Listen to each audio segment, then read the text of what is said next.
just for a fraction of the population. It's very difficult to get there, but also if you do, you might find out that that's not where you really want it to be. So it's essentially traditional publisher purchases the rights from you, the rights to your work, and then makes all the decisions, all the creative decisions and others, and you get a fraction of what the publisher makes. So you might get an advance, but that advance is essentially a zero interest loan because you have to make that advance back.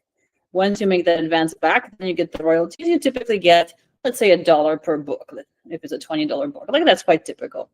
Now, then came Jeff Bezos with Amazon's KDP, Kindle Direct Publishing, and we found out that anybody can publish a book.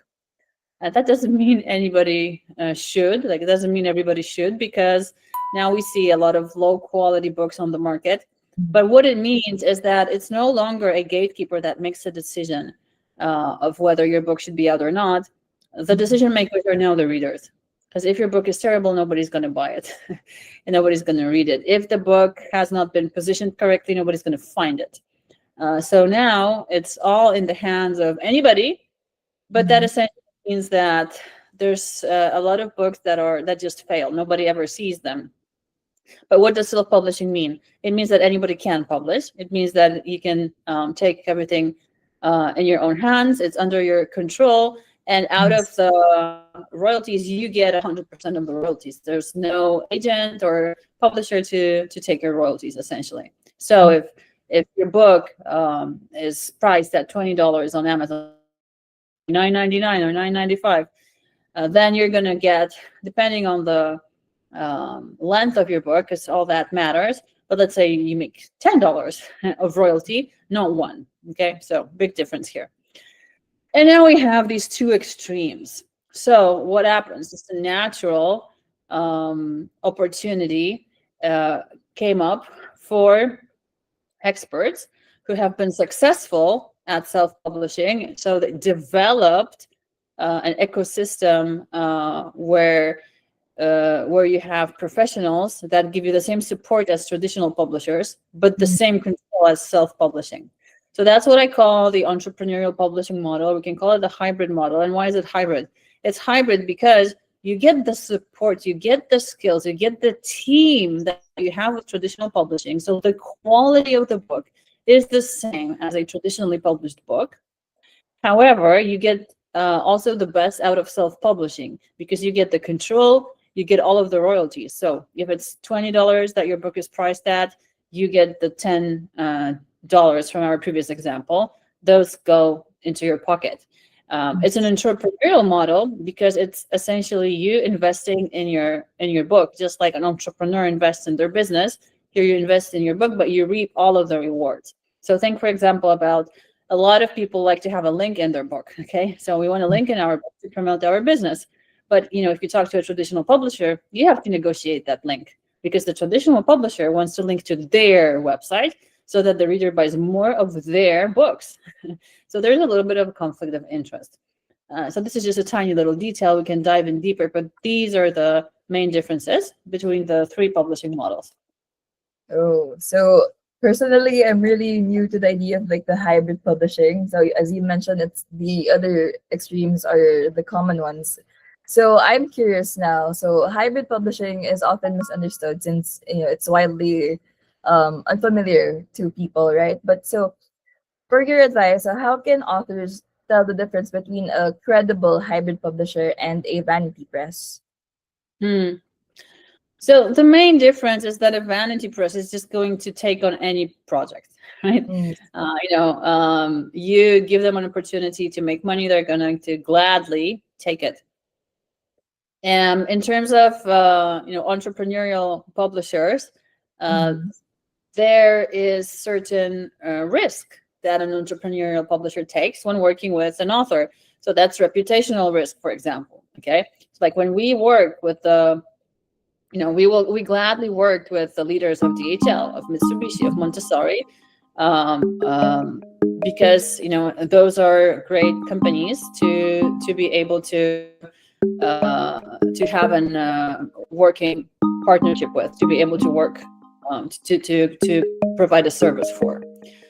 But there is also reputational risk. There are some people who come in and they want to do a book that could cause issues, or that we do not see the benefits of this book coming out. So one of the very first thing we ask, like whenever you come to contact with any of our team members, is what's your book idea? That is a crucial piece of information, because that's the first opportunity for us to be able to say no. Like, that's not for us.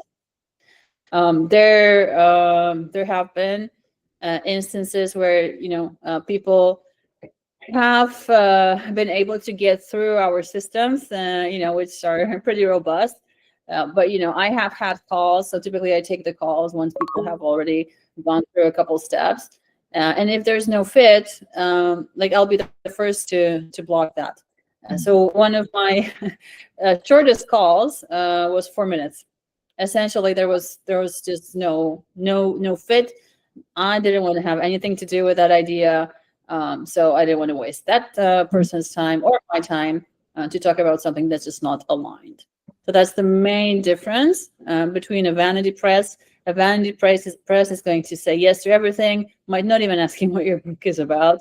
Whereas an entrepreneurial publisher or a hybrid publisher does have some reputational risk when coming into this type of cooperation.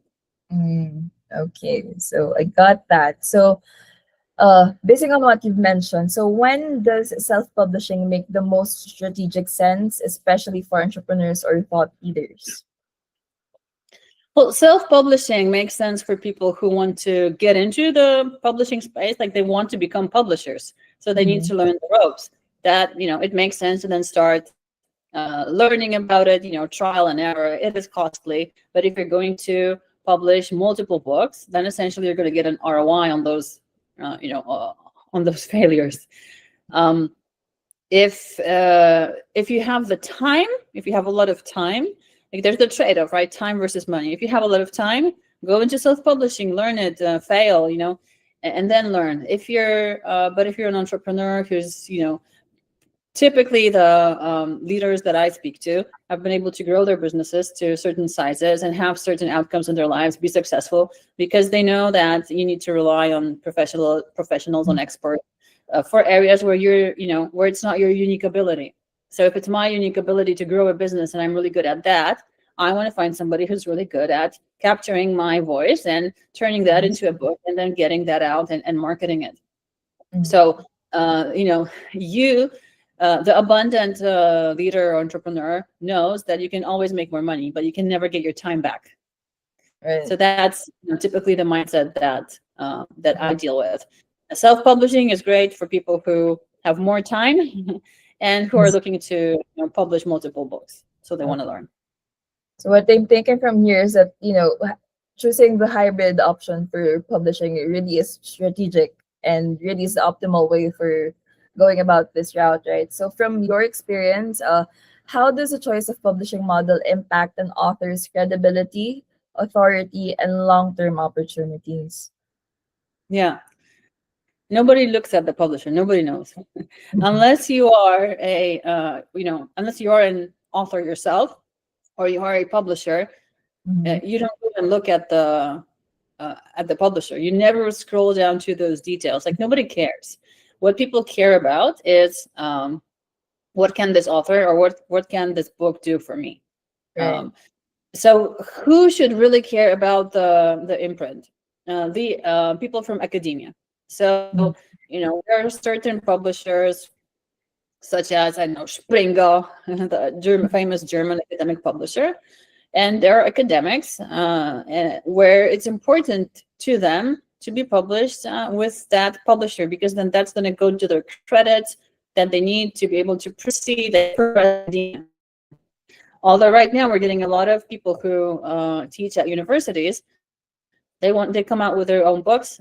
They work with us to be able to get them out, and then they use them within the curriculum. It's part of what they do. So it's really a very tiny group that will benefit from having a traditional publisher. Now, the funny thing Mhm. is that once you actually uh, invest in your book, right? So let's say you go with the entrepreneurial model, you're going to invest in your book.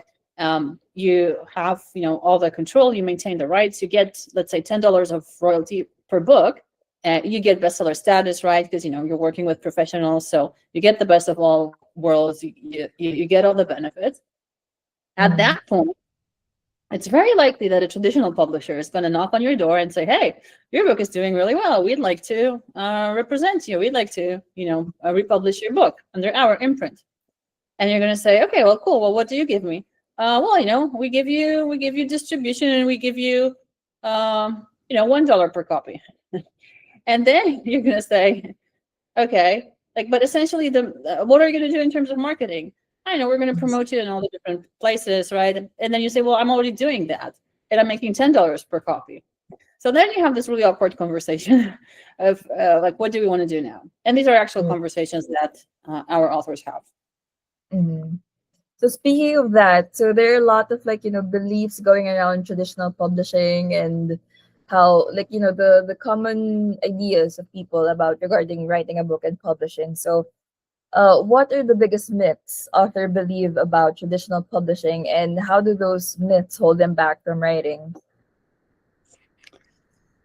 Well, I think the biggest myth in traditional publishing is once I get that deal, like I have arrived. Like now, that's it. Now I'm a billionaire, essentially, right? Right. Um, Once somebody asked me about sort of in one sentence, they said, "Well, how do you become a best-selling author and a millionaire?" And I said, "Well, those are two typically two separate projects." Okay, Right. so it's very unlikely that you're going to become a millionaire out of the copies, copy units sold of your book. It's much more likely that you're going to uh, give your book away for free and get Mhm. business from it, and that's gonna turn into a seven-figure company, seven-figure Mhm. revenue annually. Like that's much more likely than selling enough copies to become a millionaire, particularly, especially if you go with a traditional publisher, because the math is easy. You need to sell 1 million copies, and Mhm. and it's very few people. I think it's probably below 100 in the. There's a website. There's a Wikipedia page with all of the books that sold 1 million copies. I think it's Mhm. less than 100. So to be able to do that, if you think that there are millions of books out there, what is the percentage of selling 1 million copies? Very little. Mhm. But you can be very successful selling a relatively small number of copies to your right target audience. Because let's say you sell that one book, you make $1, you make $10, or you don't make any dollars. Doesn't really Mhm. matter. If that client then spends $50,000 with you or $100,000 with you, then you really only need to sell 10 Right. in able to become a millionaire. So Mhm. it's a very strategic um, view that we Mhm. have when we work with our authors. We're not looking so much as the unit sales. Because so what if you sell, let's say, 100,000 copies of your book, but Mhm. those people don't read it. Like they bought it because you gave them a bonus. So they bought Right. the book that they're not interested in, but they got a bonus that they like that has nothing to do with the book. There's a lot of different strategies like that. Now, Yes. if that book, was written in order to promote your business, none of these 100,000 people are going to work with you because they didn't care about the book. They just cared about the bonus. So, wouldn't it be Yeah. better if we were able to reach 1,000 people who are super excited about working with you, and the book is going to be that lead generation tool, lead conversion tool that's going to lead them to you. Mhm. Yeah, that's great to hear. And while you were thinking, I was thinking about all the other books out there that doesn't really get famous until after the author dies, right? So it's hard to rely on your book sales alone to measure the success of what you've written. You can just, immediately expect that people will appreciate your book now. So there will be a time later probably for others. So that's right. It's a good thing to point out that we can't rely on just that for the measure of the success of your book. So That's a great concern to point out because many authors focus on book sales alone. So like that's their measure of if the writing of the book works or not. But why do you argue that publishing today really is about positioning and influence and not really primarily about book sales? I had a conversation this week with an author or a future author, Mhm. who's about to uh, start his book with us, and he said he just needs 5 clients to make 1 million. Okay, because I asked him like, what does success look like we want to be aligned with the author's vision of success. So Mhm. what does success look like? The success is reaching those 5 people, and their business is going to equal 1 million. So 5. He needs to sell 5 copies. He just needs to sell those 5 copies to the right 5 people. So our job now is to position the book in a way where we are attracting those people. And what does that mean? It means we're going to repel most people. Okay. Like in order to attract the right people, we're going to repel the most, a large audience, and we're doing it on purpose. So Mhm. this is, we're funneling, like we're already screening people just by, the way we set up the title, the subtitle, the description. It's very easy. So that's something I do in some of my books as well. Like it's a strategic thing to make sure that we're only attracting the people that we want to end up what we Right. want to end up working with. Okay, so like the idea of publishing now, if you're listening to us intently here, I think it's becoming more clear to you if you have a book idea. So now my question is, how much should control, speed, and ownership factor into an author's publishing decision? And it's really important. Like those are 3 extremely important factors, and a big reason why leaders work with us, because they maintain control to their work. It's fast. It's as fast as possible without um, compromising on quality. Because like you can publish a book in a day, right? If you don't edit it, you don't do anything. But with a traditional publisher, it's super slow. Like you're talking 2 years to get a book out, and you lose control. So control, speed, and ownership. You keep your rights. And so this is very appealing to entrepreneurs, which is why people typically start businesses, right? They want the ownership, they want the control, and then essentially, yeah, depending on how you run your business, in a startup, everything is much faster in terms of execution alignment than in a corporation. So that's a very, I think, good analogy to be able to show the 2 different models here. Right. Okay. So for our viewers here, I think they're already, considering what route they could possibly get into. So if they're thinking about the possibilities or like how would the limitations of time and budget would be factored in, they would have like, this excuses of you have not enough time or budget for this. So what framework do you recommend to those uh who wants to choose the right publishing path without, overthinking about it too much? Hmm. Well, I mean, if you're an academic and the publisher name is important, for your curriculum, like then try to go with a traditional publisher, right? The first thing. If you have no budget set aside to be able to get this done well from scratch, like then really your only option is trying to pitch agents or self-publishing. And then depends on like how how entrepreneurial you are or how in control you want to be. Because for probably 99% of the people that we work with, the traditional publishing model is unacceptable. Like going in asking somebody for permission, for them to publish their book. Like they didn't go and ask for permission to set up their businesses. Why should they go and ask for permission to get a book? So it's unacceptable as a model. Makes no sense to most of the people that we work with. Um, and essentially, if you're a successful entrepreneur and you value your time, you know that in order to get to the next level, you need to work with people who are professionals and know what they're doing. like the entrepreneur model is for you, Mhm. because let's say I'm the co-founder of DHL International. I created a business from scratch to, $1 billion company. So that's my unique ability. But maybe, English isn't, my strong suit, and a ghostwriter would write my book much better than if I were to do that. And I value my time. I want to get the best possible book out there. I value my reader, so I want to make sure the quality is impeccable. Well, then it's only natural to go with the entrepreneurial model. It's really the only model that makes sense. When you're a successful entrepreneur.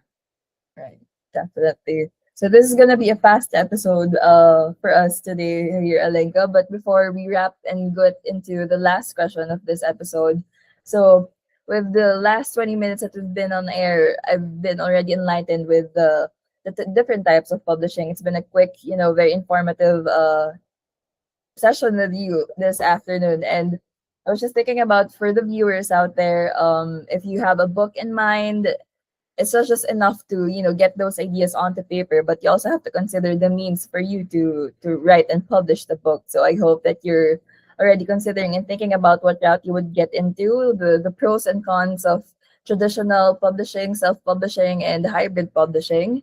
And so for the last question of this interview, so for someone still making excuses instead of publishing, for our viewers out there, so what's the one action they should take in the next 30 days to finally move forward? Well, I can help with that. All right. Grab a copy of your book or your excuse. You just comment Definitely. copy. Just comment book. Mhm. Comment book.